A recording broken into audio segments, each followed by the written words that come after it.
Bonjour, bonjour. Ça marche bien? Je vais laisser les derniers s'asseoir. Merci à tous d'être là. Franchement, il reste encore des places devant. J'en vois une ici, j'en vois une là-bas. On a besoin de personnes devant aussi pour nous encourager. Merci à tous d'être là aujourd'hui. C'est la première fois qu'on organise un événement de la communauté Business Operations chez Swan. C'est aussi la première fois que j'organise un événement en tant qu'ambassadeur, parce que j'ai rejoint la communauté en tant qu'ambassadeur il y a 6 mois, donc c'est un vrai plaisir d'être ici. Comme vous avez vu, aujourd'hui, on va traiter du sujet des CSOps. Juste comme ça, en levant la main, qui n'a jamais assisté à un événement du Business Operation aujourd'hui? Ok, donc il y a bien Bienvenue tout le monde. 10-15 personnes, donc déjà bienvenue. Et est-ce que vous êtes rejoint aujourd'hui particulièrement parce que c'était un événement CSOps ou c'est parce que vous avez rejoint la communauté récemment et que vous étiez intéressé voilà, ceux qui ont rejoint uniquement parce que c'était un événement CSOps. Ok, donc aussi pas mal. Donc ouais, c'est un des premiers événements focus CS qu'on va faire. Donc on va avoir nos experts juste ici qu'on va vous présenter dans quelques minutes. Et bien sûr, on a Benoît de Planat, parce que je le précise, mais aujourd'hui, le Business Operation, c'est une communauté. Et aujourd'hui, on organise ces événements grâce à des partenaires. Et aujourd'hui, on est avec Planat. Donc merci à eux. Petit applaudissement. Merci Bastien. À la molette. Ouais. Donc, de quoi on va parler aujourd'hui? Je vais rapidement introduire le sujet, mais ensuite, je vais laisser la parole à ceux qui s'y connaissent vraiment, parce que même si c'est un événement CSOS, moi aujourd'hui, mes prérogatives, c'est majoritairement autour de l'acquisition, donc je ne serai pas la bonne personne, mais je vais essayer de les challenger sur leur sujet. À côté de ça, on va avoir Benoît qui va rapidement nous présenter Planat, la plateforme, et pourquoi c'est pertinent aujourd'hui qu'il soit là avec vous. Et ensuite, on va avoir nos 3 intervenants qui vont discuter autour de thématiques liées au CSOps, à l'expansion, à la rétention, au NRR, etc. Ça va durer à peu près 45 minutes. Si vous avez des questions, n'hésitez pas à les noter, parce qu'ensuite, on va avoir une période où on va faire des questions qu'on a préparées nous. Ils vont débattre entre eux, mais ce qui est vraiment pertinent, et aussi aujourd'hui, on a une cinquantaine, c'est que vous participiez à cet événement, posiez des questions, et vous pouvez même débattre entre vous, bon, avec le micro et en cordialement, mais voilà, on va essayer de rendre le moment dynamique. Et ensuite, on va avoir de quoi se sustenter avec un traiteur et un petit peu d'alcool avec modération. Donc, rapidement, le Bon, aujourd'hui, c'est 2400 membres, c'est 60 nouveaux par mois. Et on le voit aujourd'hui avec vous qui nous avez rejoints pour la première fois. Il y a 50% qui sont actifs tous les mois et 20% qui sont actifs tous les jours. Donc, c'est vraiment une communauté qui est vivante. On traite des sujets auxquels on est tous confrontés. Souvent, surtout dans les boîtes early, il y a un ops, même peut-être 2. Et avoir une communauté de 2000 personnes avec qui on traitait les mêmes sujets, ça apporte énormément de valeur. Voilà, quelques messages. On a aussi mis en place un carrière pass où on pose les offres. Donc, si vous recrutez dans votre équipe, si au contraire vous cherchez un nouveau job, n'hésitez pas à consulter. C'est automatiquement mis à jour grâce à un super agent de Dust qui a été créé par Chloé. À côté de ça, les dernières nouveautés. Dernièrement, on a mis en place un questionnaire pour vous demander quelles étaient les améliorations que vous aimeriez bien voir en 2026 autour du Bon. On a eu des super idées, on a eu plus de 100 participants. Ça va nous permettre de faire encore mieux. Il y a déjà des petites initiatives qui ont été mises en place, mais on va continuer tout au long de 2026. Et n'hésitez pas si vous avez des retours, c'est comme ça qu'on grandit. Ce qui arrive, qui est pas mal attendu parce que vous allez négocier vos salaires en janvier, c'est l'étude des salaires des ops pour savoir où est-ce que vous positionnez par rapport à vos années d'expérience, par rapport à votre rôle dans votre boîte. Et à côté de ça, on va continuer les dîners, les coffee ops. Je vous invite tout de suite à prendre votre téléphone et à mettre des bloqueurs. On aura une soirée de Noël le 10 décembre, un événement avec GetAccept le 14 janvier et un événement avec Hyperline le 11 mars et encore plus d'événements. Donc, n'hésitez pas à venir. Et on a hâte de vous voir. Très rapidement, pourquoi on parle de CSOps aujourd'hui? Parce que, comme je vous l'ai dit, c'est un sujet qui est très peu adressé. On se focus majoritairement sur l'acquisition, alors qu'aujourd'hui, ce qui fait la croissance d'une boîte sur le long terme, c'est garder ses clients, les faire croître, éviter qu'ils churn. Moi, j'ai rencontré Benoît il y a un an chez Swan. On a été en train de réfléchir à la mise en place de Planat, donc une plateforme vraiment orientée account management, customer success. On a bien sympathisé, je pense qu'on peut, Ouais, on peut le dire. carrément. Et du coup, on a continué à se parler. Et au fur et à mesure, on s'est dit qu'ensemble, ça allait avoir de la valeur de partager toutes les learnings que toi, tu as, parce que tu passes tes journées à discuter avec des RevOps qui sont sur ces problématiques. Et aussi, tu as une plateforme qui s'adresse à nous tous. Aujourd'hui, on va parler scoring, on va parler churn, on va parler playbook CSM, KPIs. Vraiment, ça va être concret. Et voilà, encore une fois, merci à Planat. Benoît, petite présentation sur ta plateforme. Merci, Bastien. Bonsoir tout le monde. Très content d'être là et de sponsoriser l'événement ce soir. En tant que sponsor, je vais vous dire 2-3 mots sur qui on est et ce qu'on fait, mais je vous promets, ça va être rapide. Après, on va laisser la place au panel. Alors moi, je suis Benoît, je fais partie de l'équipe commerciale de Planat France depuis 5 ans. Je suis accompagné de Valentin qui supervise notre portefeuille français et qui dit notre équipe CS. Donc Valentin, il est ici. Si vous avez des questions sur ce qu'on fait après la présentation, n'hésitez pas à aller le voir. Comme Bastien disait, pourquoi on a décidé de sponsoriser l'événement? Alors les raisons sont multiples, mais je pense que si on essaie de les résumer, c'est assez simple. On voit que depuis plusieurs mois, voire plusieurs années, l'acquisition client, elle se tend un peu pour tout le monde. Du coup, ça nous paraissait important de faire émerger les discussions et mettre la lumière sur les bonnes pratiques qui permettent de sécuriser sa base client et générer de la croissance à travers sa base client. Donc, c'est typiquement ce qu'on va aborder ce soir et typiquement aussi ce qu'on fait chez Planat. Alors, Planat, en 2 mots, société suédoise, 250 employés, 1000 clients, en forte croissance, cash flow positif, ça fait 10 ans qu'on existe. On a démarré il y a 10 ans à développer une Customer Success Platform. Donc, il faut savoir qu'à cette époque-là, les CRM, ils avaient un regard encore extrêmement transactionnel sur le business, très peu porté sur les questions de rétention, notamment quand on a un business model avec de la récurrence avec ses clients. Donc, on a décidé à cette époque-là de développer un cockpit complet pour les équipes après-vente, pour leur permettre d'opérer au quotidien de manière efficace. Donc, en 2 mots, Planat, ça fait quoi? On permet de centraliser l'ensemble des signaux clients qui vivent généralement de manière éparse dans le CRM, le ticketing, les emails, les bases de données d'usage, etc. Donc, on centralise tout ça et on propose une vue unifiée et surtout actionnable du portefeuille client. Donc, ça fait 10 ans qu'on fait ce boulot. A priori, on fait bien. Les dernières analyses de Gartner, IDC, G2, Forrester nous positionnent comme leader et c'est une tendance qui s'accroît dans le temps. Mais si on prend un pas de recul, aujourd'hui, Planat, c'est une plateforme composée de 3 produits. Donc, aujourd'hui, on va parler de la Customer Success Platform. Mais la plateforme qu'on propose aujourd'hui, elle met aussi à disposition un outil de Professional Services Automation dans lequel on parle time tracking, timesheet, capacity planning, etc. Et un CRM AI natif qu'on a lancé il y a 8 mois et sur lequel il y a une très forte traction.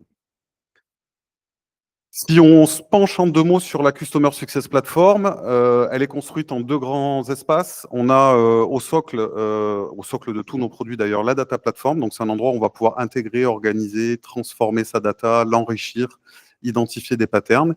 Et au-dessus, notamment pour la partie CS, on va mettre à disposition une interface qui va permettre à des rôles et à des process de se clarifier, de s'accélérer. Donc, on fournit vraiment une maison à chacun des praticiens de la prévente, qu'on soit CSM, onboarder, account manager, etc. Si on prend un pas de recul pour la pratique de l'Ops dans le domaine du Customer Success, il y a une paire de process sur lesquels on va pouvoir amener de l'accélération, du streamline, de la clarté.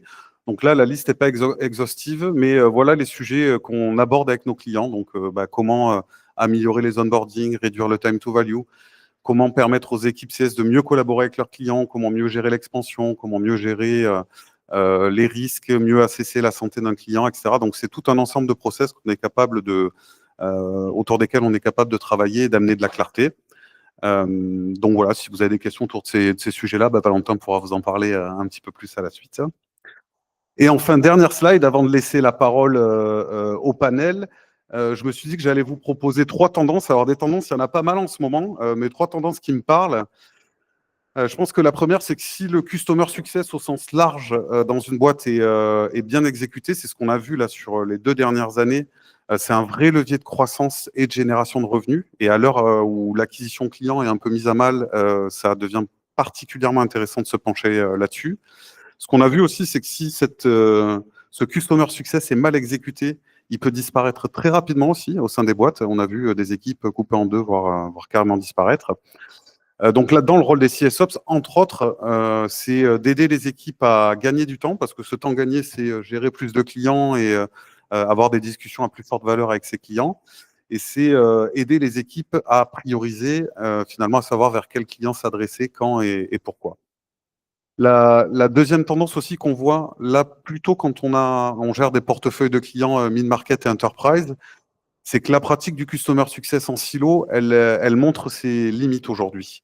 Le CS, il doit être clairement aligné avec le produit, le marketing, les sales, la finance, etc. Et ils doivent être alignés autour de où en est le client et comment on souhaite le faire avancer.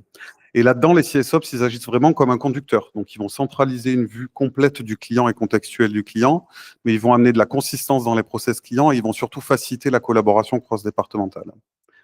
Et enfin, la dernière tendance, mais qui est finalement pas nouvelle, mais qui s'est renforcée avec l'avènement de l'intelligence artificielle, c'est que c'est clé d'avoir accès à une donnée qui tient la route, qui est de bonne qualité, et à tout le contexte aussi autour de cette donnée. On voit encore beaucoup trop aujourd'hui des équipes qui bossent en silo avec des process départementaux. Et c'est une perte de chance pour pouvoir servir ses clients. Et c'est une perte de chance aussi pour pouvoir mettre en place des projets IA qui vont avoir du sens parce qu'on n'a pas tout ce contexte, on n'a pas toute cette data, quoi. Donc voilà pour Planète en tant que sponsor. Et je vous propose qu'on passe aux présentations du panel. Merci beaucoup, Benoît. Et du coup, maintenant, place à notre panel. Camille, je te laisse te présenter. Merci, Bastien. Je m'appelle Camille, je travaille chez Swan avec Bastien. Je m'occupe, comme vous pouvez vous en douter, de toutes les opérations côté client. Chez Swan, c'est des partenaires. Ça veut dire que j'interagis en grande partie avec nos account managers, mais pas que, avec toutes nos équipes opérations. Ça peut s'agir des équipes d'anti-blanchiment d'argent, de FinCrime, de support, gestion des tickets, customer experience, etc. Donc, j'ai un panel assez large de personnes avec qui j'interagis. Je me suis occupée de l'intégration de Planète chez Swan, je vous en parlerai tout à l'heure. Et actuellement, je m'occupe à 80% de mon temps sur des sujets de planning, d'essayer d'anticiper dans le futur ce qui se passe chez Swan, de revenue forecast, de capacity planning, et je vous en parlerai aussi tout à l'heure. Bonjour à tous, donc moi, je suis Jocelyn Duguay. Dans les expériences peut-être intéressantes pour vous, j'ai bossé notamment chez Payfit à l'époque où cette boîte est passée de 100 000 employés en 4 ans, donc la chance d'être au bon endroit au bon moment. J'ai bossé chez Sunday aussi, toujours sur des jobs de Sales Ops, Customer Ops. Et depuis 2023, j'ai monté une agence de Revenue Operations. Donc on bosse avec tout type d'entreprise, mais notamment beaucoup dans la tech, donc des Aircall, Conto, Spendesk, etc., sur toutes les problématiques de structuration des équipes marketing, sales et services clients. Donc beaucoup de sujets qui touchent à la data, aux process et aux outils. Et donc forcément, tout un tas de missions aussi qui tournent autour du Customer Ops, dont je vais me servir un peu comme référence aussi aujourd'hui. Et bonjour, moi c'est Margot. Je suis Head of Customer Care et Onboarding chez Skello. Donc Skello, on est une plateforme SaaS dédiée pour les équipes de terrain, notamment un outil SIRH, si ça vous parle. Et du coup, le care, c'est vraiment tout ce qui va être question de support, question d'accompagnement de la part de tous nos clients. Et l'onboarding, on va pas inventer la roue, à partir du moment où ils sont signés, et on va suivre toutes les statistiques d'onboarding de 0 à 6 mois.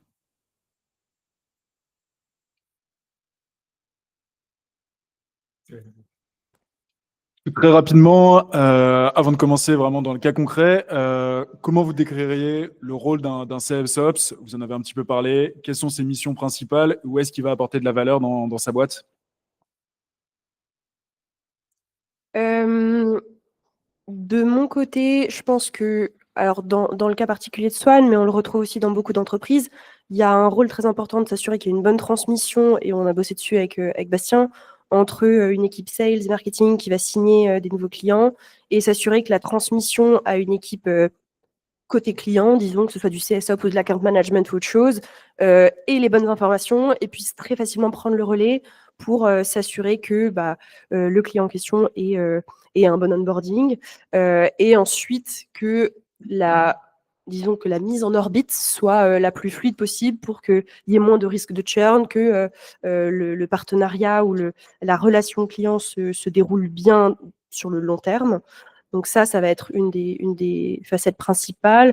Et l'autre côté, ce sur quoi je travaille beaucoup, et j'ai beaucoup travaillé ces dernières années, c'est s'assurer que toutes les équipes clients grossissent et scale correctement avec l'entreprise et avec ses différents besoins à différentes étapes. Je ne sais pas si vous avez les mêmes constats. Nous, le sujet du CSOP, s'il est arrivé très récemment chez Scalo, on ne l'avait pas du tout avant. Et c'est surtout par le biais de l'automatisation. On avait un gros besoin d'automatiser notre customer care. Et du coup, mise en place de l'intelligence artificielle, de MCP, de ce genre de choses. Donc, quelque chose de très ops, mais vraiment à vue vraiment du client et de ce que font nos équipes.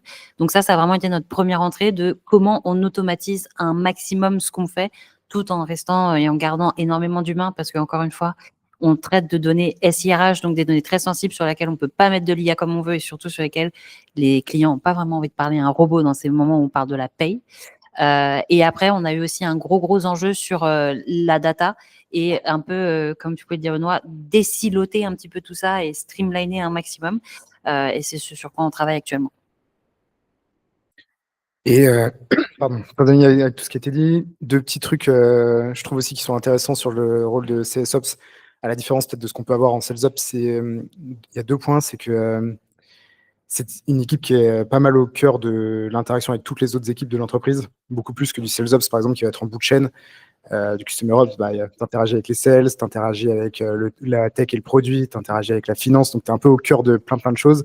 Et en tant qu'Ops, c'est toi qui vas coordonner tous les projets, tout ce qui va tourner autour de ça. Donc ça, c'est un point un peu particulier. Et l'autre point qui est aussi assez intéressant, je trouve, c'est que, encore une fois, contrairement à du SalesOps, où le sales, c'est un métier où on fait autant qu'on peut. Donc, typiquement, s'il y a 100 leads qui tombent et qu'il n'y en a que 80 qui sont traités, bon, ça fait chier pour les 20 qui restent, mais c'est pas méga grave. Alors que, quand on est sur des sujets de customer, s'il y a 100 clients onboardés, on ne peut pas juste en onboarder 80 et tant pis pour les 20 qui restent. Ou pareil pour les tickets ou ce genre de choses. Donc, c'est vraiment des approches en termes de métier qui sont assez différentes et qui sont assez particulières, quoi. Super intéressant. Je pense qu'on peut commencer dans les cas concrets. On s'était dit qu'on allait repartir avec un peu de théorie. En fait, le thème, c'était comment est-ce qu'on peut impacter le revenu en tant que CSOps, parce que souvent, les sujets customer, c'est vu sous le prisme des coûts. Et on pense que ce n'est pas la seule valeur que peut apporter une équipe customer à une boîte. Et l'idée, c'était de repartir un peu de justement qu'est-ce qui compose le revenu et quels sont les leviers qu'on a en tant que CSOps sur ce revenu. Déjà, on part du revenu qui a été closé côté sales en amont. Ça, c'est un peu une évidence. Mais derrière, qu'est-ce qui se passe? On peut impacter à la fois la rétention. Donc, est-ce que les clients ils vont rester plus ou moins longtemps? Et l'expansion. Donc, est-ce que à partir d'un client, on va être capable de faire plus que ce qu'on avait signé déjà à la base? Pour chacun de ces leviers, je ne vais pas reparler du revenu parce que c'est plus un sujet, de revenu entrant, c'est plus un sujet sales, mais sur la partie rétention, il y a tout un tas de choses qui sont assez communément admises autour des process, de l'optimisation, etc. Mais typiquement, sur des sujets comme l'expansion, par exemple, il y a tout un tas de leviers qui sont assez sous-estimés. Je pense notamment au point sur le pricing and packaging qu'on voit à l'écran. Il y a des boîtes qui ont des approches assez poussées de ces sujets-là. Quand vous regardez des CRM que vous connaissez tous comme HubSpot ou Salesforce, ils sont très forts notamment sur ces points-là, de manière ultra différente les uns des autres. Par exemple, chez HubSpot, je ne sais pas si vous avez remarqué pour ceux qui sont clients, mais leur logique, c'est tu as accès à tout, mais de manière ultra limitée. Donc en fait, dès que tu veux faire plus, il faut passer à un plan supérieur. Là où, par exemple, un Salesforce, il va faire l'inverse, c'est que toutes les features, en fait, c'est des produits à part sur lesquels à chaque fois il faut rajouter. Ça, c'est du pricing and packaging et ça a un impact vraiment très, très, très fort sur les taux d'expansion. Donc, voilà, l'idée, c'était juste de un peu step back sur quels sont tous les différents points sur lesquels on peut bosser en tant que CSOps pour pouvoir avoir cet impact-là sur le revenu. Il y a les classiques de process et d'outils, mais il y en a aussi pas mal d'autres. Et c'est de ces sujets-là qu'on va essayer de parler aujourd'hui.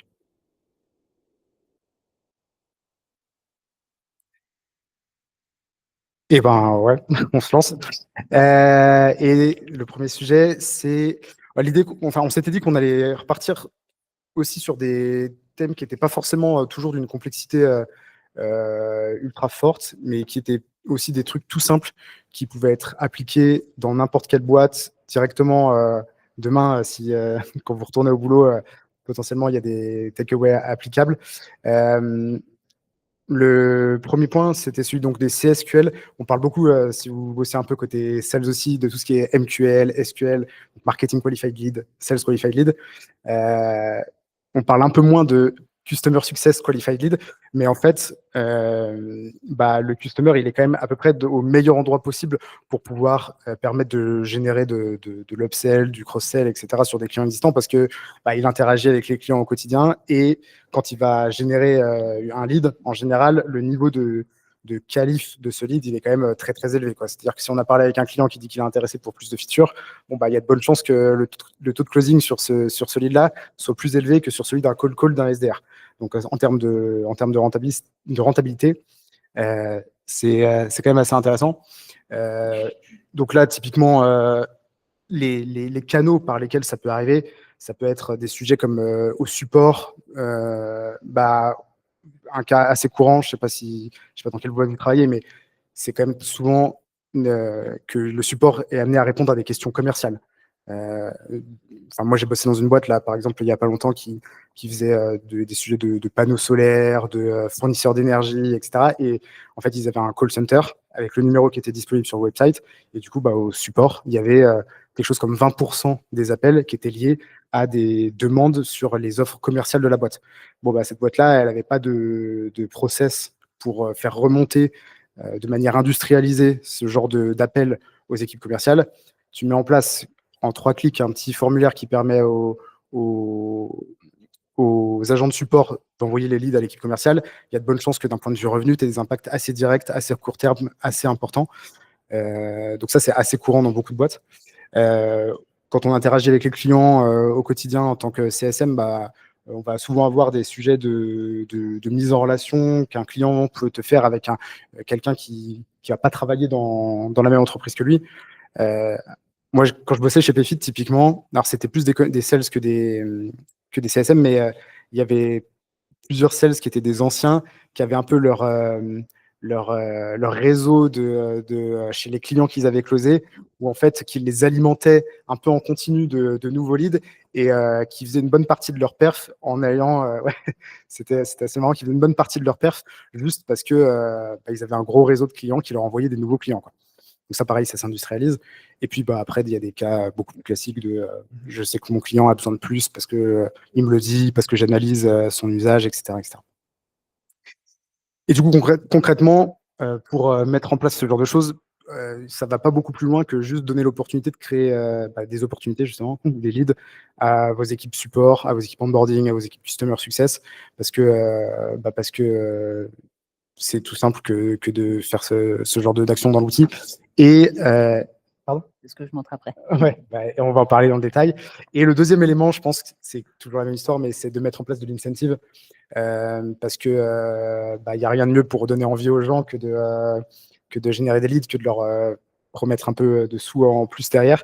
Et là-dessus, c'est très simple aussi de faire des modèles qui vont pas trop loin, qui sont pas des usines à gaz ou quoi que ce soit. Ça peut juste être des choses comme un montant fixe sur les leads générés ou les leads closés, pas de target, pas d'accélérateur, décélérateur, etc. Juste X euros par lead closé. Et ça, en général, ça marche plutôt pas mal. Et du coup, justement, pour faire la transition, comment nous, on a créé ça chez Skello. Du coup, c'est une excellente transition puisque on a donc 2 côtés qui sont vraiment CS. C'est-à-dire que nous, aujourd'hui, on est vraiment du customer care et après, il y a un account stratégiste. Donc, un client, quand il signe chez nous, il passe en onboarding. Après, son contact principal va être l'account stratégiste et aujourd'hui, les account stratégistes ont un fort upsell à faire. C'est vraiment, ils essayent de faire sur de l'upsell et sur du churn. Et tout ce qui va être les questions d'accompagnement et d'usage, on le développe de plus en plus sur notre côté care. Et on essaye surtout de filtrer un maximum et d'être le point d'entrée quand ils ont une question, ils savent pas trop où vers se tourner. Donc, ils ont différentes manières de pouvoir rentrer en contact avec nous. le mail, le chat ou le service de téléphone. Et exactement comme Jocelyn dit, ce que j'ai mis en place avec les équipes, c'est de pouvoir laisser le care créer des opportunités sur Salesforce, tout simplement, qui remontent et qui pingent automatiquement un AS. Et je suis tout à fait d'accord pour les incentives, parce que à partir du moment où on a fait ça, moi, dans leur KPI, j'ai mis des détections. Alors, on l'a fait au niveau de l'équipe, pas au niveau personnel. Donc, il faut avoir 90 opportunités won ce trimestre au niveau. Donc, tout simplement, comme disait Jocelyn, ça n'a pas besoin d'être ultra complexe à mettre en place, parce que c'est pas des sales. Le but, c'est pas d'aller absolument chercher la détection ou de pousser le client, parce qu'on reste avant tout quelque chose de support, mais c'est aussi les faire monter en compétences et rajouter ça dans leur discours. Donc, ça veut dire faire monter en compétences, être très clean sur c'est quoi notre offre, c'est quoi nos packages, comment on fait. Nous, en plus, on a changé notre offre à ce moment-là, donc c'est aussi les faire monter en compétence sur si je veux avoir tel feature, je peux avoir quoi, et de pouvoir aussi savoir mieux interpréter ce que me dit mon client. C'est-à-dire que nous, on a des clients qui disent c'est quand même dommage qu'aujourd'hui, je suis obligée de rentrer à la main toutes les heures, ce serait pratique de pouvoir faire comme une badgeuse. Ah bah oui, je vois que vous n'avez pas la badgeuse parce que je fais bien remonter toutes ces... Donc, on utilise Intercom, nous, pour le Customer Care. Donc, je lis bien mon Salesforce à mon Intercom, et du coup, d'une seule vue, en fait, mon Customer Care, il peut voir toutes les informations du client, son type d'industrie, ce qui s'est connecté, il a quoi comme package. Aujourd'hui, il est sur quel programme avec nous? Bah oui, je vois que vous n'avez pas la badgeuse. Est-ce que c'est quelque chose qui vous intéresse? Oui, ok, très bien. Je crée une opportunité et ça va à un AS et je sais qu'il va vous recontacter dans 24-48 heures. On leur demande pas de devenir des commerciaux, on leur demande pas de présenter, de dire pourquoi ça va être hyper sexy, mais au moins ils ont cet élément de détection, et après parfois ça peut aussi donner le goût, l'envie d'aller un peu plus loin.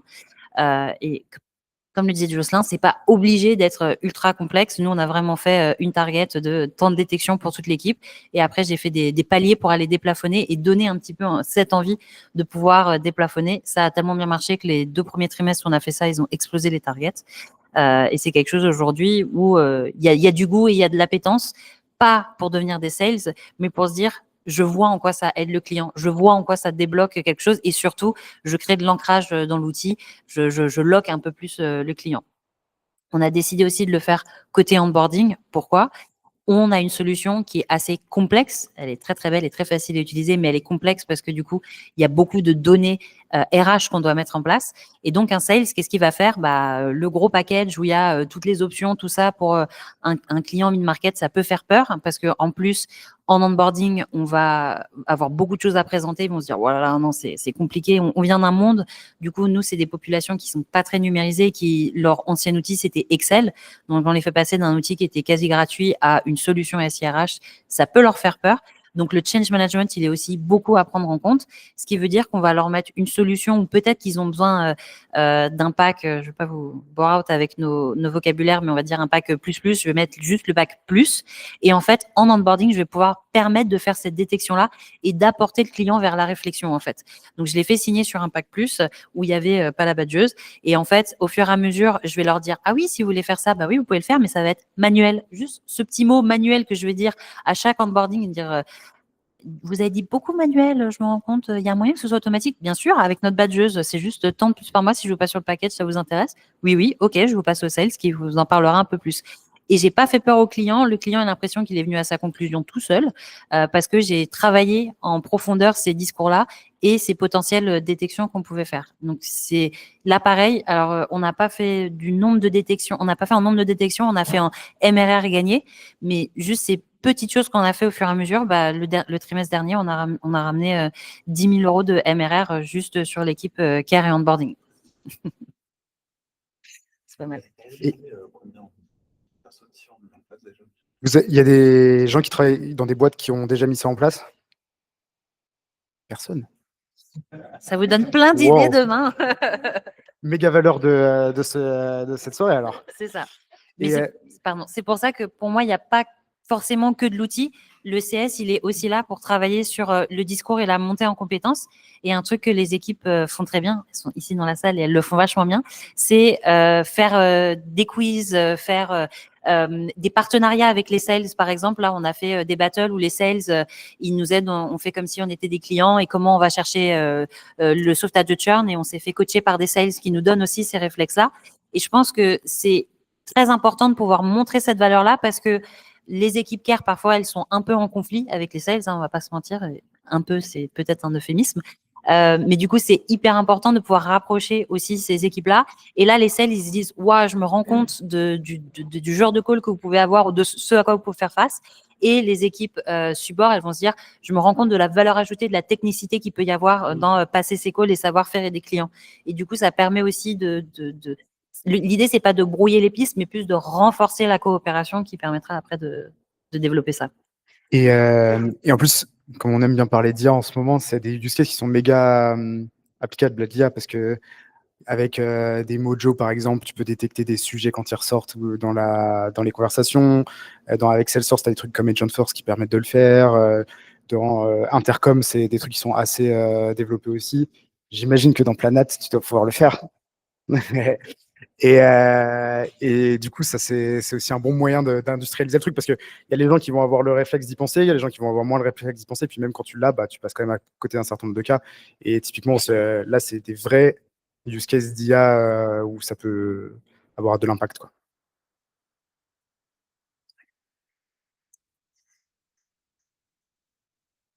Et c'était toi qui as le channel? Et du coup, une fois qu'on a parlé de l'expansion, le meilleur moyen, un client qui coûte moins cher, c'est un client qu'on arrive à retenir et à faire rester. Ici, c'est surtout comment nous, on a utilisé notre CSOps pour plonger un petit peu dans la data qui nous permet de mieux voir les choses, de prendre un pas de recul. Un des gros changements qu'on a fait en fin d'année dernière, début de cette année, c'est augmenter la capacité des clients à nous parler, justement en ouvrant des canaux. Donc, comme je disais à la base, on n'avait que le chat sur Intercom, enfin chat et email. On a ouvert 2 autres canaux, le téléphone, donc une ligne téléphonique classique, et ce que chez nous, on appelle les points techniques, donc qui sont des rendez-vous en visio avec un expert care pour pouvoir revoir un point précis. Donc, le client peut prendre rendez-vous via un lien Calendly et après, il va mettre son sujet et du coup, c'est des points de 30-45 minutes pour revoir une feature précise pour s'assurer déjà de l'engagement de cette feature parce qu'on s'est rendu compte que sur des features qui sont hyper importantes comme le rapport, ça va pas beaucoup vous parler, mais c'est ce qui permet, donc ce qu'on envoie à notre comptable pour faire la paye, qui est quand même l'essence de notre outil, il y avait très peu de nos clients qui l'utilisaient parce que tout simplement, c'est pas une feature qu'on voit énormément dans le onboarding, c'est pas une feature qui est facilement accessible tout seul. Et du coup, ces points techniques, ça nous permet de créer de l'adoption et de la rétention sur des outils où en fait, on avait des clients qui lançaient des signaux faibles de je suis pas sûr de voir l'ajout, la vraie valeur ajoutée de cet outil. Et en fait, quand c'est pas un re-onboarding, mais juste quand on prend 30 minutes pour vous remontrer comment utiliser une feature pour pouvoir développer ça, bah forcément après ils se disent ah ouais en fait non c'est vraiment l'outil qu'il me faut et c'est pour ça que j'ai envie de rester avec nous. Donc, on a eu besoin d'avoir un petit peu de data pour mieux comprendre aussi les clients, ils préfèrent utiliser quoi, ils préfèrent nous parler comment, entre guillemets. Et nous, on était persuadés que c'était le chat. Le chat, c'est ce qu'il y a de mieux, on est hyper actif, on est hyper rodé. Et en fait, plus le temps avance, plus les clients, ils veulent nous avoir au téléphone. Pourquoi? Comme je vous l'ai dit au début, on a des clients qui sont pas très numériques, mais surtout, ça les rassure de savoir qu'ils ont quelqu'un au téléphone. En plus, on a la chance d'avoir toutes nos équipes care sur un même plateau. On n'utilise pas de BPO, ce genre de choses. Donc, nous, c'est 100% in-house à Paris. Et surtout, ça nous a permis de se dire, OK, si maintenant, il passe plus sur le téléphone, qu'est-ce que ça veut dire en termes d'effectifs? Qu'est-ce que ça veut dire en termes de temps? Qu'est-ce que ça veut dire en termes de productivité? Et en fait, c'est quelque chose sur lequel on s'intéressait peu avant, tout simplement parce qu'on avait tout sur Intercom avec le Median Anytime, on était content et ça faisait l'affaire.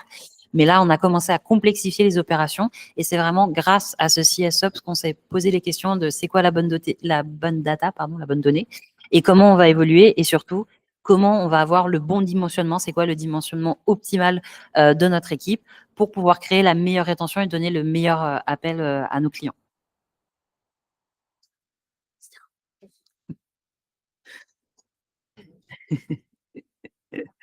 Et du coup, ça nous amène au churn. Du coup, surtout, moi, je m'occupe beaucoup du early churn parce que les équipes onboarding, donc comme je vous l'ai dit, le early churn, c'est les clients qui arrêtent avec nous entre 0 et 3 mois. Le truc le plus important qui a été fait pour nous, c'est qu'on était un peu dans un blind spot sur notre churn. On savait pas trop pourquoi les clients ils partent. Pourquoi? Parce qu'en onboarding, un client qui part, c'est juste un client qui ne répond plus. C'est un client qui abandonne son onboarding, c'est un client qui enlève son moyen de paye. Bref, c'est des clients qui sont pas très chauds de nous dire pourquoi ils partent, ou les 3 quarts du temps, c'est juste Je pense que j'ai pas encore vu la valeur de l'outil. En vrai, un client qui part pendant les 6 premiers mois, c'est juste un client qui ne comprend pas pourquoi il investirait du temps et de l'argent dans cet outil, qui certes en démo, ça lui a fait un effet waouh parce que les sales, ils savent extrêmement bien nous faire des effets waouh sur des outils. Et en fait, quand je dois le prendre en main, je me rends compte que c'est un gros change management et du coup, je me dégonfle et je me dis que le petit Excel, en fait, c'était pas mal. Du coup, on a fait un gros effort qui est encore en train de faire. Donc ça, c'est un projet qui est très, très frais. Mais on a construit un énorme dashboard pour aller comprendre pas que pourquoi il churn, genre c'est quoi la petite raison que je rentre dans mon formulaire, mais vraiment tout ce qui va être du profil de mon client. Ça peut sembler banal, mais c'est vraiment un truc qui est peu fait en sales, parce qu'en sales, c'est juste je remets mon churn en jeu et je vais aller le chercher et j'ai la fin, ça va me permettre de faire ce genre de choses.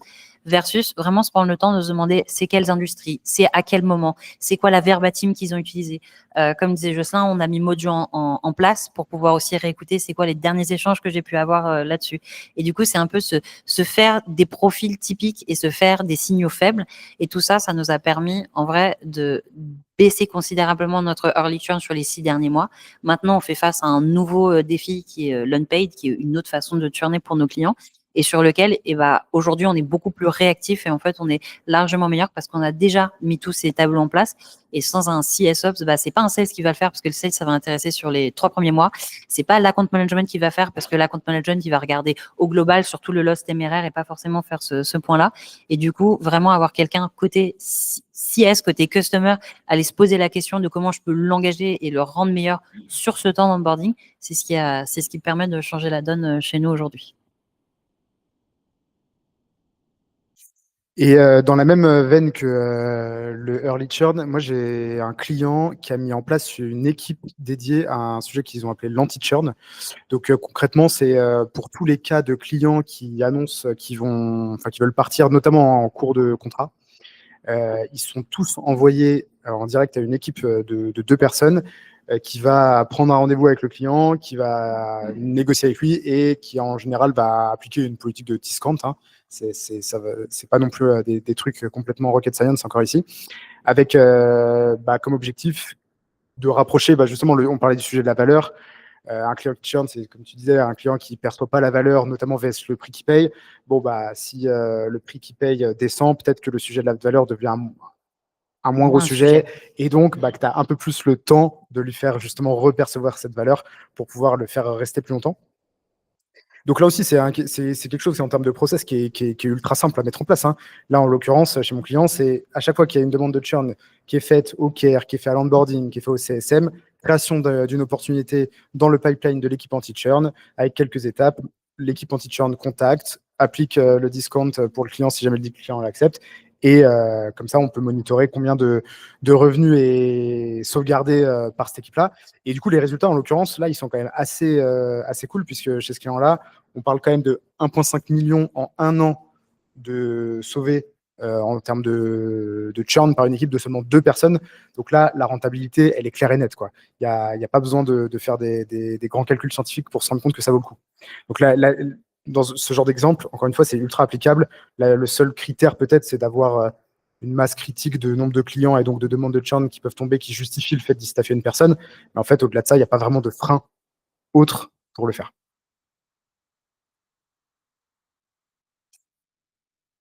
On a pas mal parlé de comment impacter le revenu en direct. Il y a aussi un autre sujet qui nous semblait intéressant à traiter, qui était celui qui a plus un impact qu'on peut avoir sur la rentabilité.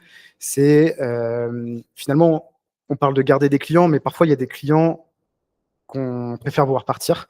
Mais pour vraiment être capable de faire ce genre de décision et d'avoir une stratégie autour de ça, il y a une métrique qu'il faut travailler, qui dans beaucoup de boîtes n'est pas piloté, ou en tout cas pas à un niveau opérationnel, qui va plutôt être piloté niveau CFO, c'est celui de la grosse margin, donc la marge brute, donc qui, pour ceux qui ne sont pas familiers du concept, globalement, ça correspond au coût, à la marge qu'on gagne si on enlève tout dans la boîte qui ne correspond pas à opérer le service. Donc en gros, on enlève l'acquisition, le marketing, le sales, on enlève la R&D, on garde côté tech que les coûts qui sont liés, encore une fois, à opérer le service. Donc les serveurs, et éventuellement des coûts de support tech, donc de maintenance. Et donc, en fait, à la fin, il reste, je crois que d'ailleurs, c'est sur la slide d'après, pardon, si tu... Ouais, je crois que c'est ça. Je ne vois pas mes propres slides. Non, ça ne va pas. Ah ouais, c'est ça. Donc, à la fin, il reste l'onboarding, le support, les CSM, bref, tout ce qui permet d'opérer le service. Donc, c'est la rentabilité qui reste une fois qu'on a enlevé tout ce qui n'était pas là-dedans. Je ne vois plus ce que je dis. Et donc en fait, ces métriques-là, en général, elles sont monitorées à l'échelle de l'entreprise par la finance. Mais ce qui va être intéressant, c'est de décliner cette métrique-là par client. Parce qu'en fait, quand on fait ça, on se rend compte assez vite que d'un client à l'autre, ça peut fluctuer de manière assez drastique. Et c'est en ayant une stratégie autour de ça qu'on va pouvoir justement impacter la grosse margin à l'échelle de la boîte. Donc typiquement, la grosse margin dans une entreprise SaaS, donc les benchmarks, ils sont différents évidemment d'un business à un autre. Donc typiquement, si vous êtes une marketplace, si vous êtes une boîte qui fait de l'IA ou des choses comme ça, les benchmarks de grosse margin que je mentionne là, ils auront strictement rien à voir. Mais typiquement, pour une boîte SaaS, on dit qu'un bon niveau de grosse margin, c'est 70, 80, 85%. Si on est au-dessus de 85%, c'est très bien. Si on est en dessous de 70, 65%, c'est censé être pas ouf pour une boîte SaaS. Et donc, en fait, quand on va faire les calculs par client, on va se rendre compte qu'on a des clients qui peuvent être à très bien 90% de grosse margin, c'est super, mais on peut facilement avoir des clients à 50, 30% de grosse margin, voire grosse margin négative, quoi. Si tu passes à la slide suivante, s'il te plaît.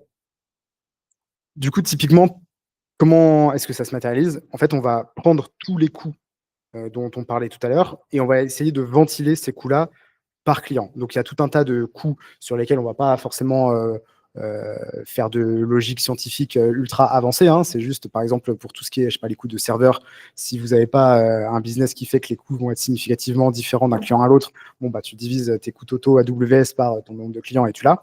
Par contre, sur tous les coûts plutôt d'opération, donc côté onboarding, côté customer, côté service, côté support, pardon, là, normalement, si tu as un process et des outils qui sont bien rodés, tu vas pouvoir commencer à différencier client par client. Donc, typiquement, l'exemple du support, c'est l'exemple facile. Un client qui te génère 2 tickets par mois vs un client qui t'en génère 20, tu vas assez facilement être capable de modéliser l'impact qu'il a sur la rentabilité de ta boîte. Et donc, là, j'ai mis un exemple fictif de 2 clients qui rapporteraient 1 000 € de MRR avec une différenciation des coûts sur chaque ligne. On voit bien que ça peut taper assez vite dans la grosse margin qui est la ligne du bas. Donc, concrètement, pour travailler ce sujet, c'est toujours la même histoire, c'est la data, les process, les outils, parce que c'est quand même une métrique qui est un peu plus compliquée à construire et à piloter que un nombre de tickets tout seul, par exemple. Donc déjà, il faut avoir un process qui soit plutôt bien structuré et opéré de manière uniforme au sein de l'équipe pour que quand on mesure je sais pas, la vélocité d'un onboarding, par exemple, on est sûr que toutes les équipes traitent pareil chaque onboarding, que le nombre d'étapes est le même, que les calls sont, etc., etc. Sinon, ça ne marche pas. Il faut que l'outil soit bien structuré aussi dans sa manière de retranscrire le process, parce que c'est lui qui va générer la donnée qui va être utilisée pour faire ces analyses-là. Et en fait, la grosse brique ici, c'est la partie data, où en fait, il va y avoir un niveau de modélisation un peu plus poussé à faire, notamment souvent en collab avec des équipes finance, parce que c'est souvent les équipes finance qui pilotent les tout petits détails de qu'est-ce qu'on compte ou pas dans la grosse margin, le ticketing, est-ce qu'on le compte comme ci ou comme ça. Et en fait, à nouveau, une fois qu'on a ces modélisations-là qui sont dispo, qu'on est capable de mettre à dispo des dashboards qui retranscrivent ces modélisations-là par client, on peut commencer à faire évoluer les process pour dire aux équipes, voilà, un client qui a grosse margin négative, peut-être qu'on va proactivement aller le voir pour le churner. Et je connais pas beaucoup de boîtes qui le font. Mais pour les boîtes qui ont la capacité à structurer tout ça, c'est quand même un moyen, je pense, assez sous-estimé que d'avoir un impact très, très, très fort sur la rentabilité de la boîte, beaucoup plus que d'aller gratter 1, 2, 3% d'efficacité opérationnelle sur des process déjà bien poussés au bout. Je voulais ajouter un commentaire. Chez Swan, on a commencé à regarder cette métrique il y a honnêtement peut-être un peu moins d'1 an. Je suis 100% d'accord avec tout ce que tu dis. C'est d'une boîte à l'autre, il y a des métriques qui se recoupent pour calculer cette marge-là, et il y a parfois quelques datas un peu différentes. Je voulais ajouter que la logique que tu apportes ici, c'est si on a un client qui a une marge qui est vraiment toute pétée, on va essayer de le pousser vers la sortie. On se rend compte, et j'ai vu ça chez Swan, j'ai vu ça dans mes boîtes précédentes, que parfois, les plus gros clients, avec le plus gros revenu, c'est souvent ceux qui ont la marge la plus pétée. Et donc, c'est pas si facile que ça. Il y a un peu une espèce de cohérence à avoir entre est-ce que je veux un petit client qui a une bonne marge mais qui a un revenu tout petit? Peut-être que ceux-là aussi, ils demandent beaucoup d'efforts du côté des services, des opérations, du support, etc., pour un revenu qui n'est pas suffisamment important. Et à l'inverse, pour un très gros client qui rapporte énormément de revenus pour la boîte, on est prêt à mettre cet investissement d'un point de vue des opérations. Et finalement, parfois, il y a une balance à avoir entre ceux qui ont une grosse marge et ceux qui ont une petite marge pour savoir quels sont ceux qui, en ayant une marge négative qui est pas bonne, oui, on va les faire sortir parce que l'investissement ne vaut pas le coup. Voilà. Et moi, j'aurais peut-être rajouté 2 petits trucs aussi. Il y a quand même 2 effets qui se coulent derrière la mise en place de ces analyses. Le premier, c'est pour les équipes opérationnelles. Quand on écarte un client qui est très demandeur et qui rapporte pas beaucoup d'argent, ça veut dire qu'on a plus de temps pour travailler avec des clients qui sont à plus forte valeur et qui vont pouvoir générer plus de revenus. Donc, on investit son énergie au bon endroit. Et aussi pour les dirigeants, c'est une manière d'avoir une donnée plus fine sur les clients idéaux dans le temps et donc de permettre de guider l'acquisition client vers des clients à plus forte marge. Donc, c'est bénéficiaire pour tout le monde. Et en plus de ça, les clients avec des marges mauvaises, ça va être souvent des clients qui génèrent beaucoup d'intensité au support et donc des clients pas toujours très agréables. Ou il y a un effet employé NPS aussi sur ce genre de trucs. Et ouais, ce que tu disais aussi, c'est assez d'accord. Moi, quand on l'avait fait, ça, c'était notamment chez Payfit, on avait poussé le truc assez loin. Et la plupart des clients qu'on a churnés, c'était les gros clients, en fait. Vous les avez churnés ? Ah ouais, on les avait churnés parce que c'était. En fait, ça fait plaisir de voir la ligne revenu qui est très très haute. Mais en fait, si tu fais ça pour perdre de l'argent, ça n'a pas de sens.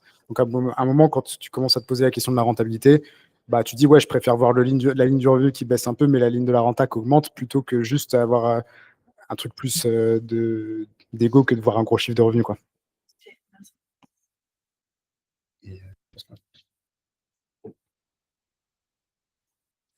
Je vais vous parler de 2 sujets un peu différents de la rétention et du churn dont on a parlé avant, qui est très lié finalement à ce que disait Margot tout à l'heure, d'avoir un plus gros regard sur la data.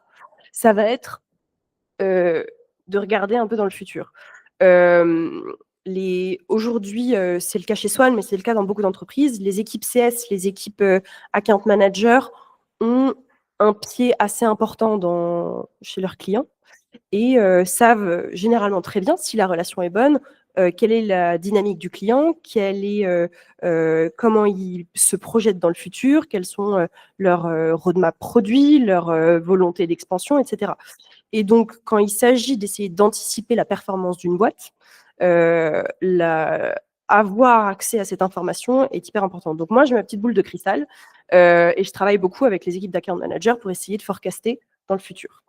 Je vous ai mis un screenshot, c'est indicatif, c'est des faux chiffres, mais c'est pour vous montrer un peu, c'est juste un élément de ce que je forecast, mais tous les mois, je vais aller essayer de regarder à plus 6 mois, plus 12 mois, plus 18 mois. Donc typiquement, là, j'ai un forecast qui tourne jusqu'à décembre 2026 sur une sélection de cinquantaine de partenaires qui sont soit nos plus gros partenaires ou les plus importants d'un point de vue stratégique, soit les nouveaux qu'on a fait rentrer récemment qui, en théorie, sont en alignement avec nos stratégies. Et je vais aller essayer d'anticiper dans le futur tout un tas de ce que j'appelle des drivers. Chez Swan, ça peut être leur ouverture de compte, le nombre de cartes qu'ils vont avoir, leur usage de manière générale, mais dans d'autres entreprises, ça va être autre chose. Ça va être est-ce qu'ils vont implémenter d'autres briques, est-ce qu'ils vont ouvrir de nouveaux pays. Et ça, ces données-là, c'est les account managers qui vont me fournir une trajectoire. À partir de là, je vais être en mesure de, notamment de par la donnée passée de ce client, de 2023, 2024, 2025, d'essayer de dire, en fait, voilà sa saisonnalité, voilà les les grands schémas, les tendances que j'observe sur la croissance de ce partenaire. Est-ce que d'une année à l'autre, il peut avoir telle ou telle croissance, etc. Et je vais arriver à tracer une trajectoire jusqu'à 2026, 2027, 2028. Et ça me permet d'anticiper les bulles d'expansion chez un certain nombre de nos partenaires. Et surtout, de mettre en place des initiatives stratégiques auprès des account managers, mais pas que, auprès du support, auprès des équipes care, des onboarding, etc., ou même des sales, si on englobe toutes les fonctions, de se dire toutes les initiatives stratégiques qui vont nous permettre d'atteindre ce forecast-là, qui va impacter donc la croissance de nos clients, la croissance de nos partenaires chez Swan ou dans d'autres entreprises, et donc de s'assurer que la croissance de Swan est au rendez-vous. Ce forecast que je fais, il alimente le capacity planning dont je vais vous parler juste après, qui nous permet d'anticiper le bon nombre de personnes dans toutes les équipes pour s'assurer qu'on a des opérations fluides, mais il va aussi impacter le budget. Typiquement, là, à la fin de l'été, on s'est mis à construire le budget de Swan pour 2026, c'est le cas de beaucoup d'entreprises, généralement en Q3, Q4. Vu que j'avais déjà un forecast qui tournait jusqu'à fin 2026, la construction du budget est d'autant plus facile parce que j'avais déjà une trajectoire de ces partenaires-là. La question récemment, là, s'est posée de est-ce qu'on confirme ces trajectoires? Est-ce que finalement, ils vont pas faire un pic à tel ou tel endroit? Mais en fait, ça nous permet d'avoir en tout temps une vue sur ce qui va se passer. Et quand on parle de grosse margin, c'est aussi hyper important parce que ça nous permet en tout temps de se dire, en fait, tel partenaire, là, potentiellement, en fait, tel client, on parle de partenaire chez Swan, pardon, il est en négatif, mais en fait, il va taper le positif si tout se déroule bien dans 6 mois. Donc, on ne va pas aller le tourner parce qu'on sait que c'est un investissement qui va avoir un impact positif dans le futur. Donc, c'est un outil qui est, je le pilote avec les account managers, évidemment, et avec la finance, pour s'assurer, parce que la planification de tous ces indicateurs va impacter le forecast de revenus, le budget, comme le disait, le capacity planning. Donc, il est vraiment en 360 avec différentes fonctions et donc hautement stratégique. Et il me permet, Bastien, tu peux passer à la slide suivante, d'alimenter ce que j'appelle le capacity planning, qui me permet d'identifier mois par mois, semaine par semaine, heure par heure, le nombre, la productivité des équipes. Ça va être des équipes support, des équipes de KYC, des équipes d'anti-blanchiment d'argent, des équipes de transaction monitoring chez Swan, mais bon, différentes équipes qui, en fait, encaissent le volume entrant des demandes de vos clients ou des demandes des utilisateurs de vos clients en fonction de votre business model. Et vu que j'ai ce forecast-là, je peux anticiper jusqu'à décembre 2026, typiquement, combien de personnes je vais avoir besoin dans chaque équipe. Est-ce que par rapport à cette taille d'équipe, il me faut un manager en plus, il me faut des superviseurs en plus, des coachs, quel est le nombre de RH qu'il va falloir pour recruter tous ces gens-là. Et en fait, ça me permet aussi d'avoir une vue 360 de ce qui se passe d'un point de vue entreprise. Donc, c'est encore une fois très stratégique. Et vu que alors là, vous ne le voyez pas, mais dans mon fichier, j'ai une dizaine d'onglets qui vont aller regarder, qui vont de la liste de toutes les personnes dans une équipe, le temps qu'ils passent sur telle ou telle tâche, leur productivité par jour, les différents drivers qui font leur productivité. Et c'est hyper intéressant parce que chaque indicateur, je les pilote mois par mois et je suis en mesure, à la minute près, de m'assurer que, en fait, si on implémente une amélioration côté produit là, si on recrute une autre personne, si on change tel process un petit peu ou si on affiche telle information auprès d'un agent care ou support ou autre, sa productivité va être multipliée par 2 ou divisée par 2, etc. Et donc, ça me permet de piloter non pas juste un plan de recrutement, mais surtout une vélocité, une productivité au jour le jour. Et ça a un impact direct sur la satisfaction des clients, sur à quel point ils vont faire confiance à Swan, sur à quel point ils vont faire confiance dans nos opérations, et donc à quel point ils vont investir dans Swan et accepter de grossir avec nous. Et donc, c'est aussi un outil hautement stratégique de regarder dans le futur. Je ne sais pas si vous faites ça. Donc voilà, je sais, on le faisait pas vraiment dans mes anciennes boîtes, mais chez Swan, ça a été une vraie révélation à quel point ça a un impact. Vous voulez dire un truc ? Moi, j'ai quand même l'impression que le capacity planning, c'est quelque chose qui est très orienté sales. Ça a toujours été fait chez les sales et qu'aujourd'hui, on le voit peut-être de plus en plus d'un point de vue CS, support, mais que c'est quand même assez récent comparé par rapport aux sales. Ouais, parce que c'est le gros focus croissance que tu avais pendant plein d'années et ça faisait que tu étais obligé d'anticiper tes recrutements de sales parce que sinon juste tu faisais pas tes chiffres. Mais là, c'est un peu le sujet inverse de si tu dimensionnes pas correctement tes équipes support et que tu n'es pas capable d'encaisser la charge de ticket ou quelle que soit la variante de ça en fonction d'un business, ton business il explose. Et typiquement, moi, j'ai bossé là, cette année avec une boîte lyonnaise aussi qui avait des gros problèmes avec leur call center au support, notamment à cause de ça. Ils avaient un taux de décroché de support qui était à 60%. Donc, je ne sais pas si vous imaginez, c'est un délire. Hein. Ça veut dire que tu appelles le support, ils étaient fournisseurs d'énergie, donc tu appelles ton support, tu as une chance sur 3 d'avoir personne au bout du fil. Et ça, c'était typiquement un sujet de capacity planning, c'est qu'ils n'arrivaient pas à anticiper suffisamment correctement les pics de charge, les recrutements, la formation qu'elle avait avec, etc. Et du coup, ça faisait une expérience qui était assez, qui n'était pas celle qu'ils visaient, quoi. Et c'est assez... dès qu'on se plonge dedans, en fait, on se rend compte très vite qu'il y a tout un tas de schémas qu'on ne soupçonnait pas. Et typiquement, chez Swan, on s'est rendu compte que sur une semaine donnée, avec un nombre de personnes données, mettons, il y a 10 agents avec 1000 tickets entrants. S'ils bossent de 9h à 18h, ils vont être en sous-capacité, ils ne vont pas tenir les SLA, les clients ne vont pas être contents, etc. Par contre, si on en fait bosser 2 de 7h à 9h et 2 autres de 18h à 22h, plus un le samedi, ça va lisser la charge. Et en fait, là, on va être pile poil dans les temps.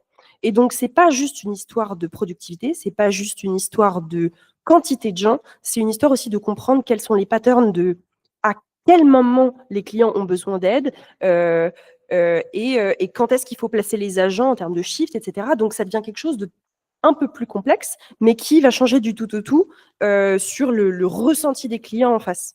Voilà. Nous, c'est arrivé très récemment, très concrètement. En fait, on a commencé à regarder le contact rate, donc vraiment le taux de contact, on prend le contact global qu'on a divisé par tous les clients et ça donne à peu près le taux de contact qu'on peut avoir.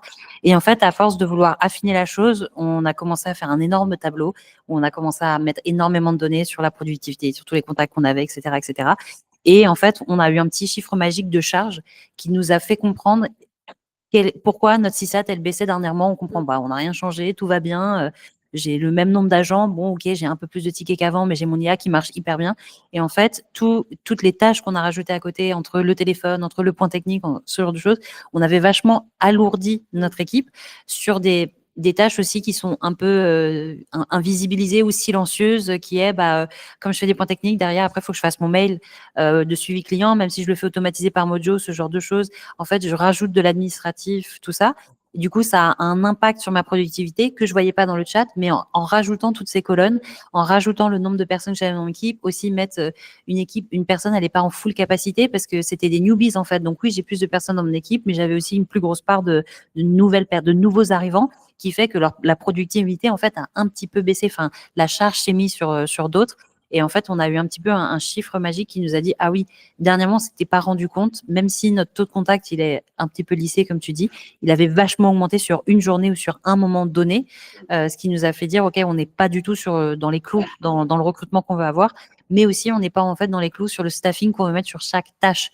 Nous, on avait un taux de décroché qui était bien moins bon que nos clients. Du coup, on s'est dit, OK, comment on fait pour staffer les personnes au bon moment?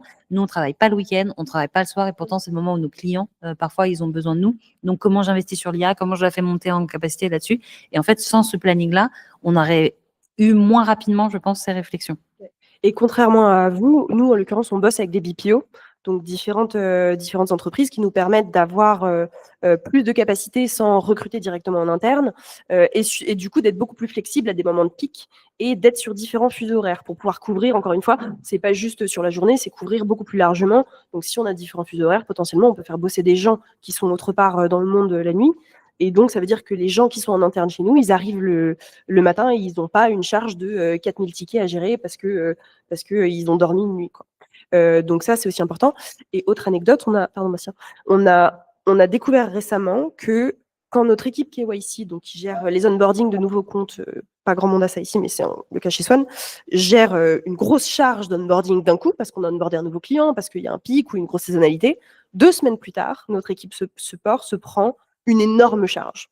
C'est mécanique. Parce qu'en fait, il y a des onboarding, ils vont avoir des problèmes avec les cartes, ils vont avoir des besoins de connexion, ils veulent rajouter un email ou changer un email ou peu importe. Et en fait, c'est mécanique. Donc, on essaye d'anticiper en mécanique les charges d'une équipe à l'autre. Tu as des cohortes de nombre de tickets générés en fonction de l'âge du client, des trucs comme ça? Ouais. C'est pareil, c'est le genre de truc qui est monitoré, je pense, dans pas beaucoup de boîtes et qui pourtant t'observes souvent des tendances assez ouf à ce niveau-là. Moi, chez mon client, on en a fait et c'était assez net. Chez Payfit, on le faisait aussi et tu avais des pics. Nous, c'était au deuxième. Quand j'étais chez Payfit, c'était au deuxième mois parce que le premier mois, tu fais ton setup, etc. Et puis en fait, tu fais ta première paye le mois d'après et boum, là, d'un coup, tu as plein de problèmes ou de questions que tu n'avais pas soupçonné. Donc, ce genre d'analytics par cohorte, c'est aussi un must-have. On a commencé à le faire naturellement. Je vous propose qu'on parle un petit peu de Planat et comment on l'a implémenté chez Swan. Ensuite, je me suis noté plein de questions. Je vois certains d'entre vous qui ont aussi bien gribouillé sur leur carnet. Je vous propose qu'on se fasse 30 à 45 minutes de table ronde pour que vous posiez vos questions et qu'on continue cette discussion. Planat. Je suis arrivée chez Swan. Bastien avait lancé une discussion assez avancée avec Benoît. Et moi, j'étais une petite épine dans le pied, Benoît. Je suis arrivée chez Swan en me disant, je ne vais pas implémenter Planat, ça me saoule. Je vais refaire un énorme benchmark et foutre à la poubelle tout le beau travail de Bastien. Oui. Donc Benoît voit débarquer Camille qui lui dit ouais, je suis en train d'explorer d'autres outils alors qu'il avait bien abouti le truc avec Bastien. Bon, je fast-track un peu le truc. Benoît m'a convaincu. On a implémenté Planat. On a dû faire le kick-off de Planat en février dernier, mais avant de vous raconter toute cette fameuse implémentation, pourquoi on a implémenté Planat? Il y avait, alors déjà Swan avait une base de données client dans Notion. Qui fait ça? Je ne sais pas. Plus de boîtes que ce que tu crois. Et donc, moi qui venais d'une boîte où j'avais Salesforce, HubSpot, Pigment, j'avais tout un tas de trucs, j'ai dit, qu'est-ce que c'est que cette boîte qui, en plus, travaille dans le secteur bancaire et qui a sa base de données client sur Notion? Je ne sais pas pourquoi vous avez fait ça. Donc, je me dis, bah, déjà, rien que d'un point de vue cohérence de base de données, il fallait un CRM, quelque chose qui gérait. Mais au-delà de ça, on avait un gros besoin donc, de sécurité, de base de données cohérente, de pouvoir gérer des permissions. Donc, en vérité, rien que de ce point de vue-là, un HubSpot pouvait faire le taf. On avait déjà HubSpot, on aurait pu juste transvaser notre base de données client dans HubSpot. Mais la façon dont on travaille chez Swan, comme je vous le disais tout à l'heure, on n'a pas des clients, on a des partenaires qui eux-mêmes ont des clients, et donc il y a un peu cette relation tripartite. Et donc, nos account managers travaillent de manière très, très proche avec nos partenaires. Et donc, il n'y a pas juste une relation client, il y a vraiment une collaboration permanente de co-construction de roadmap produits, de forecast, etc. Et donc, quand on travaillait sur Notion, on avait cette espèce d'interface qui nous permettait de partager des documents aux clients, permettait aux clients, aux partenaires, du coup, de éditer certaines choses. Donc, il y avait vraiment un peu cet aller et venu. Ce n'était pas juste Swan qui allait dans un sens. Il fallait un espace où on puisse collaborer, qui soit connecté à la base de données. Parce que c'était comme ça qu'on travaillait dans Notion. HubSpot ne fait pas ça. Salesforce ne fait pas ça. Et donc, je suis allée regarder quelques outils qui faisaient ça. Et en l'occurrence, Planat a cette interface-là qui nous a changé la vie parce que ça permet d'avoir une interface, je vous montrerai après sur un screenshot, mais une interface qui est directement connectée à la base de données. Et donc, on a une base de données clean avec nos entreprises, les contacts, etc., comme vous connaissez. Et ensuite, on a tout ce qui va à côté. Et donc, Planat a été game changer pour pas mal de choses. Ça nous a changé la vie d'un point de vue, cette interface de portail que tu peux passer la slide, Bastien. Donc, vous pouvez le voir là. C'est un exemple sur mon compte de test qui s'appelle Simba parce que j'aime bien Disney. Et donc, on a différentes sections avec différentes informations. Ça peut être personnalisé par l'account manager en fonction de son client, de ce qu'il veut lui partager, etc. Ils peuvent ajouter des sections. Et donc, le partenaire, quand il débarque sur son portail Planat, il voit ça. Et donc, il a dans le Knowledge Hub toute la documentation qu'on veut partager aux partenaires, mais qu'on ne veut pas mettre en libre service sur notre site de documentation, etc. Et donc, c'est devenu vraiment notre centre de collaboration. Et à côté de ça, vous le voyez derrière, on a vraiment une base de données assez classique avec différentes sections, de la data, etc. Et donc, aujourd'hui, Planat chez Swan, donc j'ai plus de 160 utilisateurs. C'est pas du tout ce que je t'avais dit que j'aurais, Benoît. Mais aujourd'hui, on a une grosse partie de la boîte qui est sur Planat parce que c'est devenu la source de vérité en termes de base de données clients. C'est devenu aussi une source de données, source de vérité en termes de process client et de toutes les initiatives qui feraient. Donc, n'importe qui veut essayer de se dire qu'est-ce qu'il est en train de se passer sur tel ou tel client à un moment T, d'un point de vue produit, d'un point de vue stratégique, d'un point de vue optimisation de l'onboarding, peu importe. Et ben en fait, on a toutes les initiatives, vraiment d'un point de vue project management dedans. Il y a 17 équipes, il y a plus de 130 clients et on est intégré avec HubSpot, Snowflake et Slack et bientôt Dust pour intégrer l'IA dedans avec justement pouvoir connecter nos données Slack, nos données Drive, nos données Snowflake, nos données Planat, unifier tout ça et pouvoir poser des questions assez unifiées et centralisées. Et donc, on m'a posé la question aujourd'hui au déjeuner, est-ce qu'à refaire, je réintégrerai Planat? Oui, sans hésiter.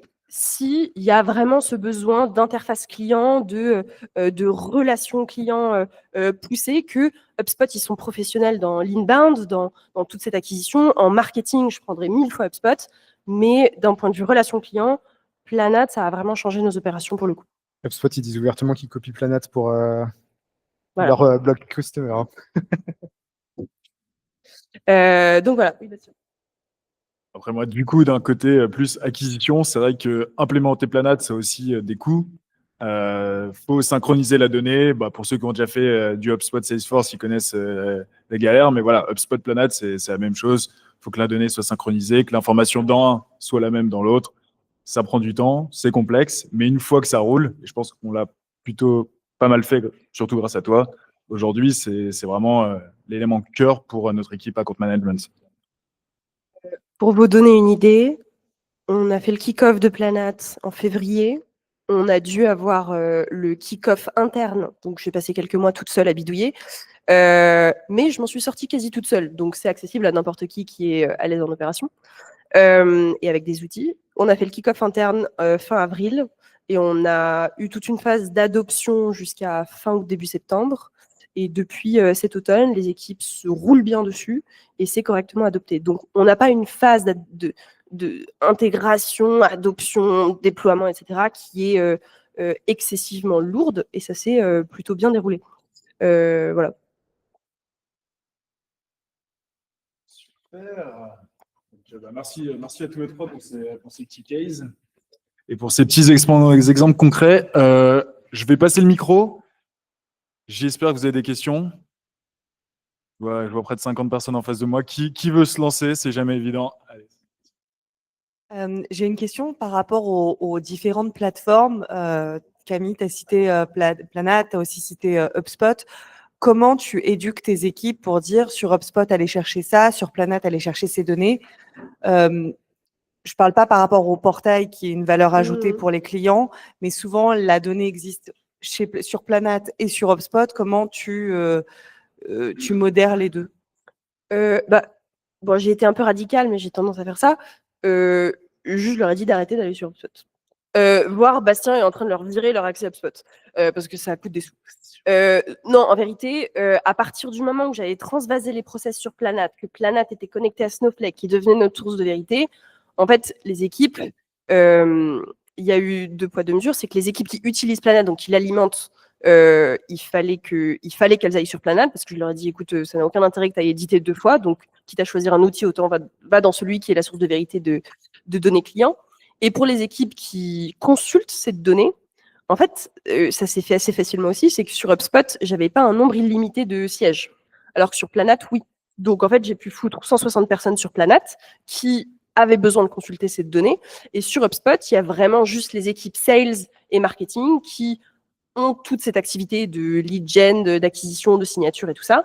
Mais tout ce qui est consulté données clients, ça s'est fait assez facilement parce que il fallait que, et c'était un sujet avec Benoît, justement, il fallait que j'ai la garantie que potentiellement 50 personnes, mais potentiellement 160 dans ce cas-là, puissent avoir accès à Planat parce qu'avant, toute la boîte avait accès à Notion. En plus, avec Notion AI, ils pouvaient consulter de la donnée client, que ce soit des équipes compliance, des équipes risque, des équipes produits, etc. Et donc aujourd'hui, toutes les équipes ont accès et elles ont une section chacune, etc., avec uniquement ce qu'elles veulent voir pour pas être noyées dans l'information. Donc ça s'est fait assez facilement, probablement aussi de par les limitations d'HubSpot en termes de sièges. J'avais une question, moi. Oui. Pourquoi le top 50 de ton côté? Et si tu peux nous partager peut-être la part de revenus que ça représente, c'est peut-être pour ça que c'est peut-être un driver de décision de votre côté là-dessus? Ouais, c'est en partie de par. Alors, il y a 2 raisons. Il y a une raison qui est stratégique. On s'est rendu compte et qui est un peu liée au revenu, mais le fond de notre clientèle, on va l'appeler comme ça, même si c'est pas très sympa, génère évidemment moins de revenus, stagne un peu. Donc, en fait, on les a mis dans une sorte de bucket qu'on appelle Other.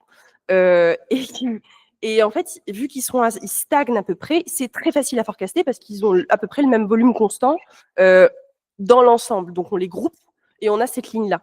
Mais après, on a isolé le top 50 des partenaires parce qu'il y a une partie de ces partenaires qui est stratégique. Et surtout, on a fait une espèce de réorganisation pendant l'été où on a réalloué les portefeuilles clients à nos account managers.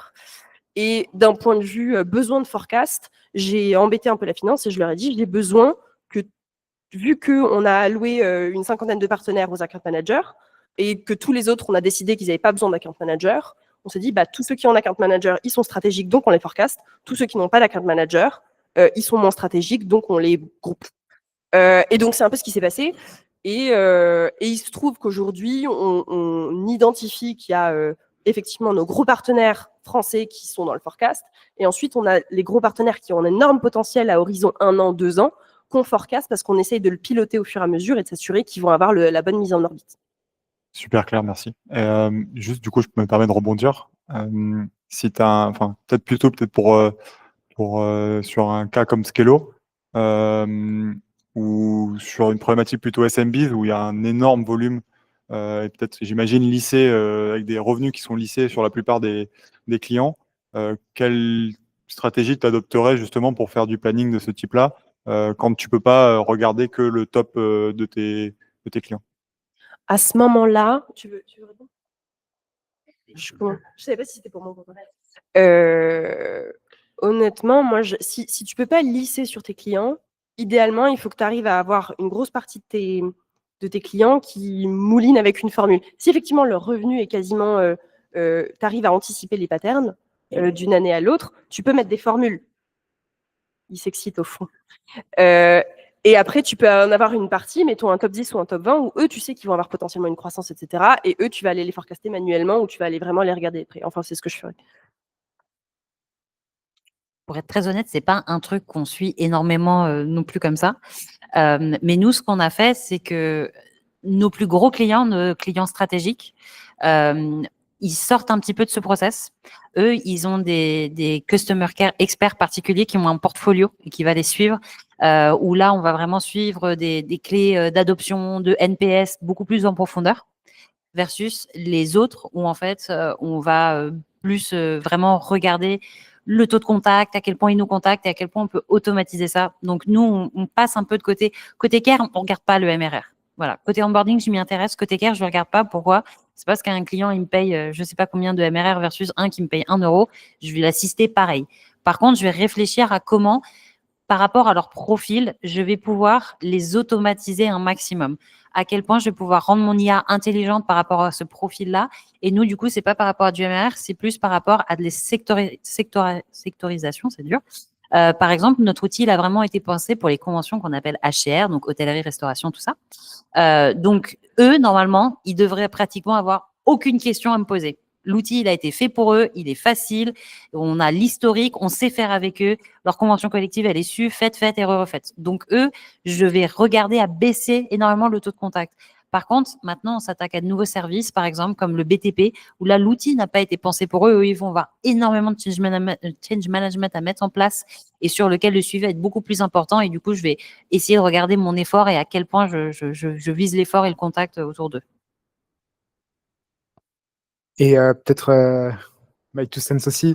Moi, ce que je te conseillerais de faire, ce serait de regarder des cohortes historiques, enfin de faire des analyses de cohortes historiques. Donc, tu regardes par moment d'arrivée de ton client ou par période de l'année, etc., comment s'est comporté les trends de charge. Et en fait, il y a de bonnes chances que, enfin, je sais pas dans quel business t'es, mais il y a de bonnes chances que tu observes des trucs assez significatifs, soit en fonction, comme on disait tout à l'heure, de l'ancienneté du client, parce que tu as un business qui va générer beaucoup de questions au début, mais après qui va être très stable, soit tu vas avoir des moments de saisonnalité dans l'année. Donc, tout à l'heure, je te parlais de mon client dans l'énergie, bah, lui, il avait des pics l'été et l'hiver, bah, parce qu'il y a beaucoup plus ou beaucoup moins. Quand j'étais chez Payfit, tu avais des pics, par exemple en janvier, parce que c'est le moment où des clôtures comptables qui font que les boîtes elles changent de prestataire de paie à ce moment-là. Et en fait, tu vas observer des tendances en général assez nettes comme ça. Et bah, ensuite, bah, juste tu reprojettes ces tendances-là par rapport à tes acquisitions. Et en général, pour du SMBs qui vont avoir des approches de volume, ça va être des assez bonnes manières de faire du forecast. Moi, je vais avoir une petite question aussi. On a pas mal parlé d'early churn. On sait que la transition et le handover sales, support, AM est un moment clé dans la relation. C'est là où il y a beaucoup d'informations qui est perdue.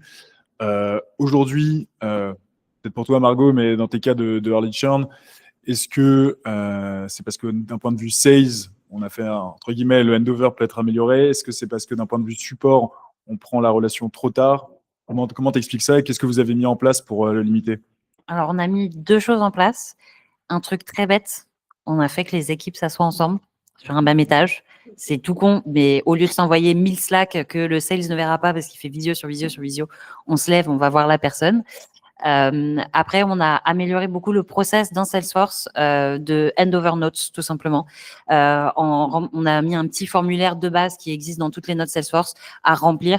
Et après, moi, j'ai sorti une analyse qui est que quand elle est jamais remplie, bizarrement, il y a plus de churn que quand elle est bien remplie et bien notée.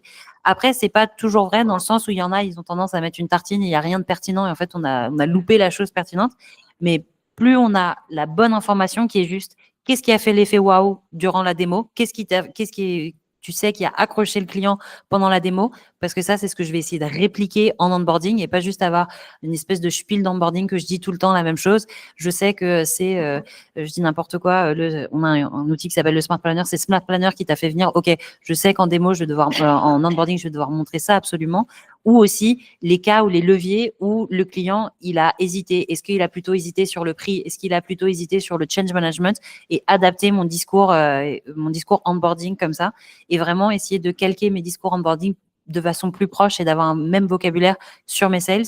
Et aussi de faire monter en compétences produits mes sales, parce que parfois ils ont tendance à dire oui, on fait ça, oui, pas du tout. L'outil ne fait pas du tout ça. Et du coup, c'est la grosse déception en onboarding parce que le client se dit, wow, c'est pas ce à quoi je m'attendais.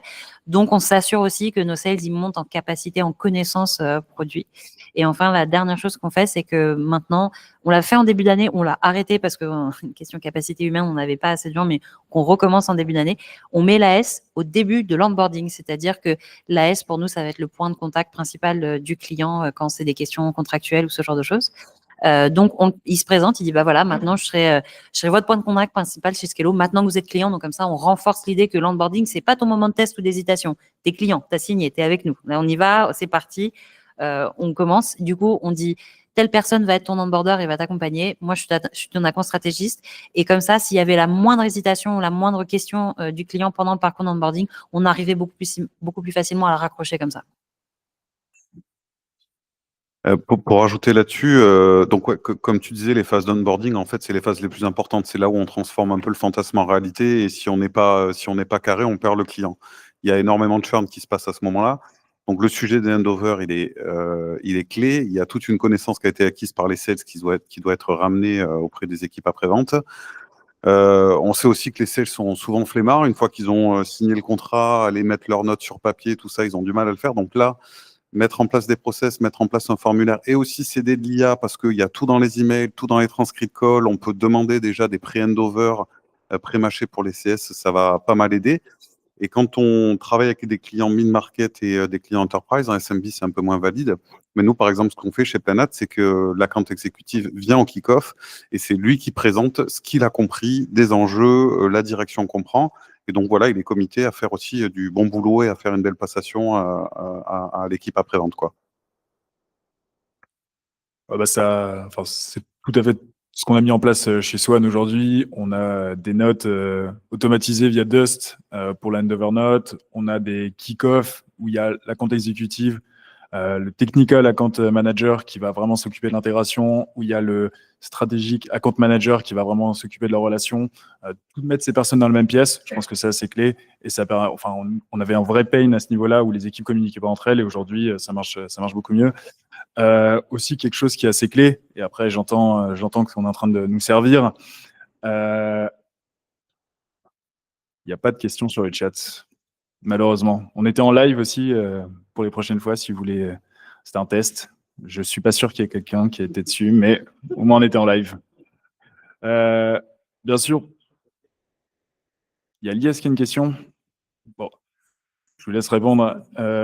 Quelque chose par rapport aux incentives, on sait que les plans de compensation sont là pour driver les comportements. Comment mettre en place un plan de compensation CS support, surtout sur des nouvelles opportunités, par rapport à un plan de compensation sales? Ce n'est pas les mêmes barèmes. On sait que le win rate sera plus haut. C'est aussi pas les mêmes métiers, il n'y a pas de la chasse à faire. Donc, comment vous avez fait pour mettre en place ça dans vos entreprises? Bah, moi, je l'ai dit, c'est côté care, c'est le nombre d'opportunités qui est one, du coup, qui sont détectées et qui vont jusqu'au bout. Comme ça, on s'assure aussi qu'ils font pas que de la détection, mais qu'ils s'assurent que ce soit closé derrière. Donc, je relance mon AS pour qu'il close, et surtout que je détecte pas tout et n'importe quoi. Hein. Donc, je dis pas si j'ai détecté ça, c'est bon. Non, on s'assure que c'est quelque chose qualitatif et que du coup, il y a tout ce qu'il faut. Et côté onboarding, on fait du MRR, mais on fait aussi du churn, c'est-à-dire que j'ai un plafond à pas dépasser sur du churn, une certaine somme sur laquelle j'incentive toute l'équipe et sur lequel on forecast à chaque fois mois par mois, et j'ai un forecast global parce que moi mes équipes elles sont incentivées au trimestre et du coup j'ai un pourcentage de churn sur leur portfolio et un pourcentage de churn, de early churn global de toute la boîte. Même si c'est pas eux qui sont honneurs, même si c'est des sales, pourquoi? Pour justement foster un peu plus cette idée d'équipe, cette idée de un churn, c'est dommageable pour toute la boîte, et si demain tous les clients partent, plus personne n'a de taf. Donc comment on s'assure que tout le monde ait envie de travailler ensemble et se disent pas juste c'est pas mon petit périmètre, et qu'on évite de siloter. Donc c'est vraiment une target globale partagée par l'équipe. Et après, je pense pour les boîtes qui le font pas du tout, juste partir avec un truc tout simple, genre une com flat, c'est le bon moyen de tester, parce que mettre des usines à gaz en place direct, enfin, non, pas pour dire que c'est l'usine à gaz qui se fait, mais je dirais, faut avoir un peu de recul pour faire des modèles compliqués, et juste des modèles où juste tu donnes X par compte sauvé ou par lead ou compte closé ou quoi, ça marche très bien aussi, quoi. Bah, chez Swan, c'est ce qu'on avait fait. On avait, d'un point de vue produit, stratégie de l'entreprise en 2025, on avait une liste de 4-5 features qui étaient clés pour le développement du produit, pour l'expansion globale de l'activité. Et donc, on avait un bonus associé dès qu'un account manager signait une de ces opportunités sur un de ses clients, avec, en fonction de si le client est dans un tiers plus ou moins élevé, et bah, ça a plus ou moins d'impact. Donc, c'était un bonus comme ça, assez con. Et ça nous permettait de juste pas faire des milliards de calculs, parce que les comp plans, ça devient très très vite une machine à gaz, effectivement. Je pense qu'il est l'heure qu'on aille manger des petits fours et discuter entre nous. Je vous invite à rencontrer de nouvelles personnes. C'est aussi des moments comme ça qui permettent de networker, de réseauter, potentiellement d'avoir une nouvelle opportunité de boulot dans quelques années. Je voulais remercier encore une fois Benoît et Planat. C'est grâce à eux, et merci à nos experts. Merci Benoît.